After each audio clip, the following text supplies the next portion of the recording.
Hi guys, welcome to my channel and how to download the Dell Inspiron 3490 driver download.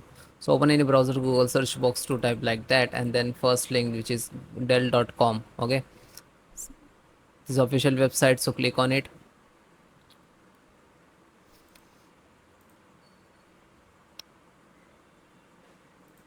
Now we have to specific driver, so you can click on this, so it will scan and it will detect a required driver and you can install easily. Okay, but if you want to specific and you are getting some issues, okay, so then click to select the driver. This is your laptop, select category,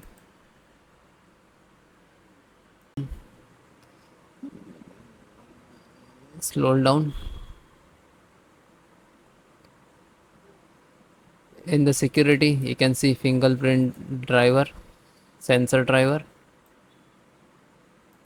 Okay, and click to download. After that it will start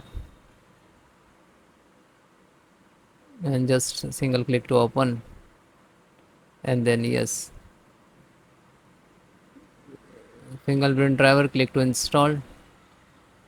Then guys, it is working in the background, it is installing, and after that you have to restart your system. Thank you.